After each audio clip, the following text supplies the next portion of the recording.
25년 8월 5일 살아계신 하나님 말씀 에베소 4장 1절부터 6절 말씀을 가지고 존재의 목적과 이유에 대한 고찰이라는 제 말씀 드립니다. 뭐 논문 제목 같습니다만은 평생을 살아오면서 저는 나는 왜 존재하는가, 그리고 어떤 존재로 살아야 되는가, 이거에 대한 의문이 전 많아서 고심해왔죠. 왜 그 질문에서 벗어나질 못하고 답을 얻지 못하고 결론을 얻지 못하고 만족하지 못한 걸까? 그런 거였죠. 에베소 4장 1절에도 보면은 주님 안에서 갇힌 몸이 된 내가 여러분에게 권합니다. 여러분은 부르심을 받았으니까 그 부르심에 합당하게 살아가십시오. 그리고 사도 바울은 말씀합니다. 그러니까 존재의 목적에 합당한 삶을 살아가라고 하는 이 바울 사도의 권면입니다. 그럼 바울 사도는 철학자요, 율법학자요, 신학자요, 뭐 온갖 영적인 체험을 한 자요, 정신적, 심적, 어떤 의식적 모든 고차원에 도달했던 그런 지식인 아니었겠어요? 저는 지금 이 나이에 와서 생각하는 것 중에 하나 두려운 게 늘 떠나질 않습니다. 가장 두렵고 확신이 서지 않는 것이기도 하고 마음이 놓이지 않는 것이기도 합니다.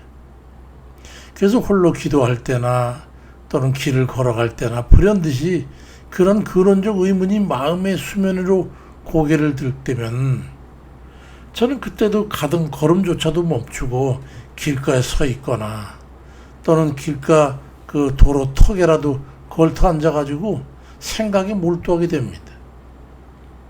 모든 결론은 없지만은 오늘도 내일 아침 말씀을 위해서 살아계신 하나님 말씀을 준비하면서 우연히 창밖을 바라보니까 높은 기온에서 느끼는 그런 빛나는 색깔들이 수거진 걸 보고서 생각에 기온이 많이 떨어졌나? 그래서 확인해 보니까 정말 30도 이하로 훨씬 떨어졌더라고요. 그 바라보는 광경 속에서도 저는 같은 생각이 스쳐 지나가는 것을 보았습니다. 내가 살아있고 살아야 할 만한 존재의 목적과 이유에 대해서 고개가 끄덕질 만한 깨달음이 있게 되면 그때는 주님 앞에 부르심을 당장에 부르심 받는다 해도 저는 아무 이유나 두려움 없이 기꺼이 길을 떠날 수 있을 것 같습니다. 평생의 이 명제에 대한 답을 얻지 못했으니까요. 존재의 목적에 맞는 삶을 우린 살아야 하는데요. 청풍명월이라는 말을 들어보신 적 있습니까? 제가 참으로 좋아하는 문구지요. 충북 제천시 청풍면의 경치를 말하는 게 아닙니다. 중국 당나라 시인이었던 이태백이라고 하는 이백의 양양가에 보면은 청풍랑울 불용 일전매라고 하는 말이 나옵니다. 맑은 바람과 밝은 달은 돈 한 푼 주고도 살 필요가 없다, 그런 뜻이지. 청풍명호를 얻기 위해서는 이리저리 헤매고 뭐 철학적 사변 이런 게 아니라 자기 자신이 그 청풍명월과 같은 그런 고귀한 깨끗하고 맑은 삶을 살면 그게 된다는 거예요. 그게 참다운 거라는 거지. 저는 그 말을 너무 좋아합니다. 청풍명월과 같이 살다가 갔으면 마음의 청결함과 하나님 뜻을 따르는 삶을 살고 싶으십니까? 그럼 저와 같습니다. 그런 흠없고 정없는 삶을 살다가 어느 날 주님께서 부르시면 미련 없이 섬도를 딛고 내려서서 이생의 삶을 정리하고 내버려둔 채로 주님 부르시는 길을 따라서 영생의 나라로 호를 떠날 수 있다면 그 무엇을 더 바랄 게 있습니까? 세상에 뭘 더 바라겠어요? 마태복음 5장 8절에 마음이 청결한 자는 복이 있나니 그들이 하나님을 볼 것이며 그리 말씀합니다. 이 구절은 예수님의 산상수훈 팔복에 나오는 말씀이죠. 내면의 순수함과 깨끗함을 강조합니다. 세속적인 욕망과 죄악에서 벗어나서 오직 하나님을 향한 순수한 마음을 가질 때에 비로소 하나님을 올바로 깨닫고 그분과 친밀하게 교제할 수 있다는 그런 의미를 담고 있습니다. 청풍명월 같은 마음 말이죠. 예수님께서 늘 하나님 아버지의 뜻을 구하며 사시던 그 삶의 본질과 통하는 말씀 아니겠어요? 마음이 청풍명월처럼 맑을 때에 하나님을 분명히 볼 수 있다는 그런 가르침이죠. 그런 삶을 살아야 되지 않을까요? 진실로 바라는 게 있다면 그 삶을 살고 갈 수 있다면 그러한 바람이죠. 목적에 맞는 삶의 실행력을 높여가야 합니다. 세상에 물들지 않고 이미 서서 물들어 있는 그런 변질된 삶에서 돌이켜서 변화받는 삶의 방향으로 애쓰고 힘써서 걸어가야 될 것 같아서 드리는 말씀입니다. 로마서 12장 2절에 너희는 이 세대를 본받지 말고 오직 마음을 새롭게 함으로 변화를 받아서 하나님이 선하시고 기뻐하시고 온전한 뜻이 무엇인지 분별하도록 하라고 말씀합니다.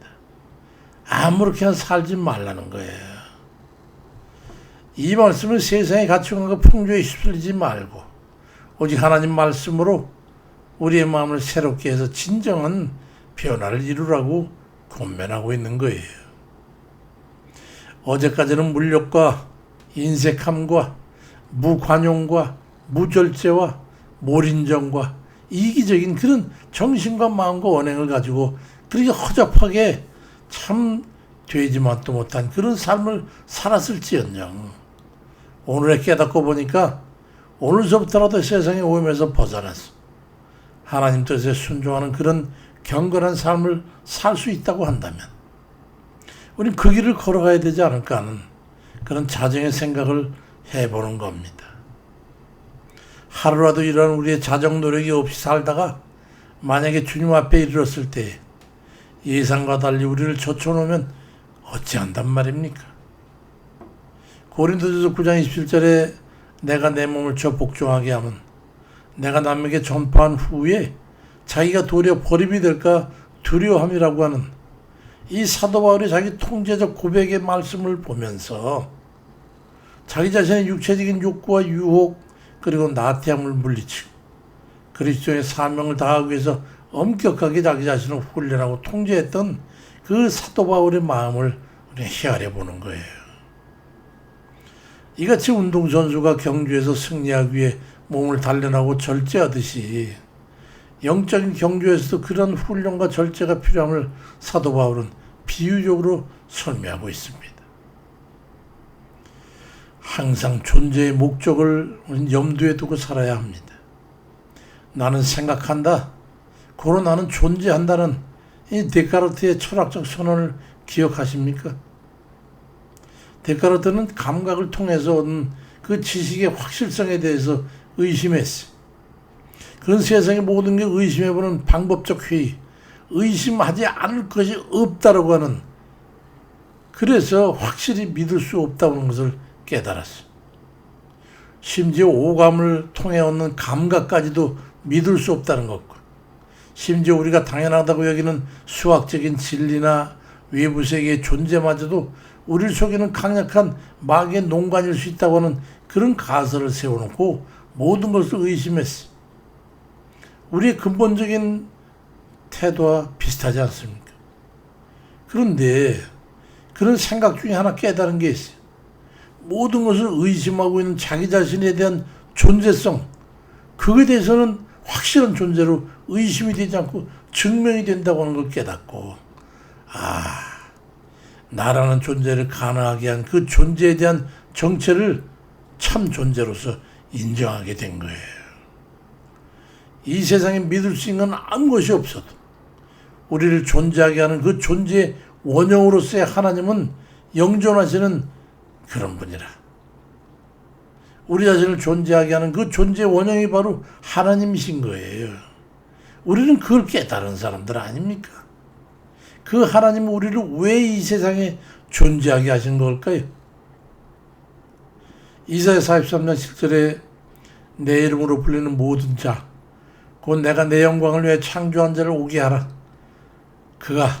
그를 내가 지었고 만들었다고 말씀하고 있고, 에베소 2장 10절엔 우리는 그가 만드신 바라 그리스도 예수 안에서 선한 일을 위하여 지으심을 받은 자라. 그 선한 일을 행하게 하렴이라고 말씀하고 있고, 또 고린도전서 10장 31절에는 그런즉 너희가 먹든지 마시든지 무엇을 하든지 다 하나님의 영광을 위해 하라고 하는 말씀합니다. 요약해보면 무슨 의미인지 아시겠죠? 하나님의 영광을 위해서 선한 일을 위해서 지금 받은 우리의 존재의 목적을 말씀하는 거예요. 사는 내용과 방법상에 조금씩 다를 뿐 우리를 지으시고 세상에 보내신 하나님의 영광을 위하여 또 그 선한 삶을 살게 하기 위해라는 이 하나님의 궁극의 목적은 다르지 않을 거예요. 우리 스스로가 존재의 목적에 합당한 삶을 위해서 오늘도 하루를 그냥 어영부영 살아가는 게 아니라 참으로 성실하게 깊이 묵상하면서 그런 경건된 삶을 살아가는 그런 복된 모든 이들 다 되시길 주의 이름으로 축원드립니다. 아버지, 부탁드리옵니다. 의지합니다. 믿습니다. 인도해 주옵소서. 예수 이름으로 기도드립니다. 아멘입니다.